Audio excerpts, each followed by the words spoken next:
दोस्तों, हमारे channel story गुरुजी में आपका बहुत बहुत स्वागत है। हिंदू मान्यता के अनुसार मां आदिशक्ति ही दुर्गा स्वरूप मां वैष्णो देवी हैं। सनातन धर्म को मानने वाले माता की महिमा गाते नहीं थकते। भगवान विष्णु के अंश से जन्म लेने के कारण ये वैष्णवी कहलाईं। इन्हें त्रिकुटा और शेरावाली माता के नाम से भी जाना जाता है। यह विश्व प्रसिद्ध मंदिर भारत के जम्मू क्षेत्र में कटरा नगर के समीप त्रिकुट पर्वत पर स्थित है। वैष्णो देवी का मंदिर प्रमुख तीर्थ स्थानों में से एक है। माता स्वयं यहाँ पर अपने शाश्वत निराकार रूप में विराजित है। देवी महाकाली दाएं, महासरस्वती बाएं और महालक्ष्मी मध्य पिंडी रूप में विराजमान है। इन तीनों पिंडियों के सम्मिलित रूप को वैष्णो देवी का रूप कहा जाता है। वेद पुराणों के अनुसार ये मंदिर 51 शक्ति पीठ में भी शामिल है। वैसे तो माता वैष्णो देवी से जुड़ी कई कथाएं प्रचलित हैं, पर ज्यादातर इस मंदिर का संबंध पंडित श्रीधर से बताया जाता है। इस मंदिर का निर्माण 700 साल पहले ब्राह्मण पुजारी द्वारा हुआ। पंडित श्रीधर और उनकी पत्नी सुलोचना माता के परम भक्त थे। वे दोनों निसंतान होने के कारण दुखी रहते थे। एक दिन श्रीधर को माता ने स्वप्न में दर्शन दिए और भंडारे का आयोजन करने को कहा, पर उनकी आर्थिक स्थिति अच्छी नहीं थी, इसलिए वह भोजन के लिए सामग्री एकत्र करने लगे, परंतु वह भंडारे के लिए सामग्री नहीं जुटा पाए।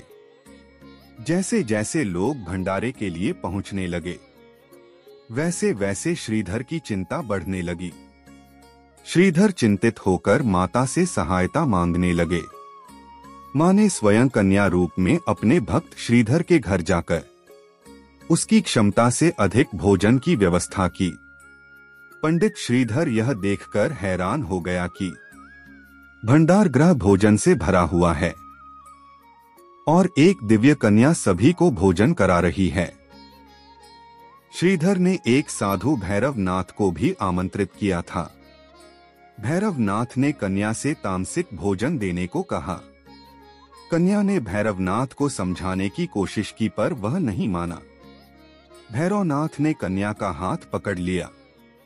अपना हाथ छुड़ाकर देवी त्रिकूट पर्वत की ओर उड़ चली। जब माता धरती पर पहुंची तो उनकी भेंट पवनपुत्र हनुमान से हुई। माता ने पवनपुत्र को उसी स्थान पर रहने का आदेश दिया, पर हनुमान जी ने कहा, मां, इस घने वन में जल के बिना मैं कैसे रह पाऊंगा। तब माता ने धनुष से बाण चलाकर गंगा प्रकट की। इस जल से पवनपुत्र ने अपनी प्यास बुझाई और माता ने अपने केश धोए, जिसे आज हम बाण गंगा के नाम से जानते हैं।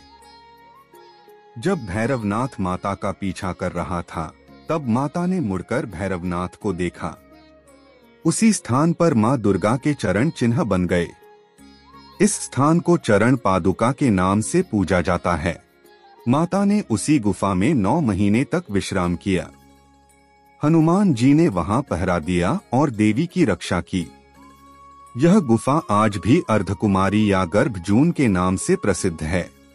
माता का पीछा करते हुए भैरवनाथ गुफा के अंदर प्रवेश करने लगा, जिससे महाबली क्रोधित हो गए और भैरवनाथ से युद्ध किया। युद्ध का कोई अंत न होते देख माता अत्यंत क्रोधित हो गई। उन्होंने महाकाली का रूप धारण कर भैरवनाथ का सर धड़ से अलग कर दिया। तब वह सर 8 किलोमीटर दूर जाकर गिरा और वह स्थान भैरव मंदिर के नाम से प्रसिद्ध हुआ। भैरवनाथ को अपनी मूर्खता पर पछतावा हुआ और उसने माता से क्षमा मांगी।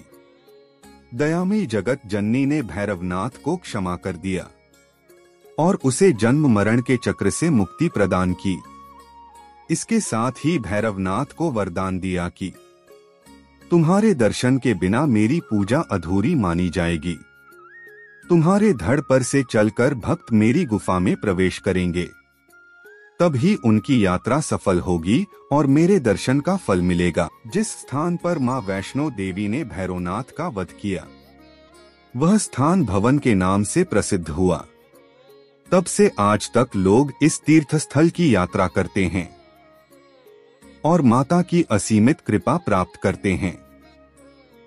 दोस्तों, यह वीडियो आपको कैसा लगा हमें जरूर बताएं और हमारे चैनल स्टोरी गुरुजी को लाइक करें, सब्सक्राइब करें और कमेंट करना न भूलें।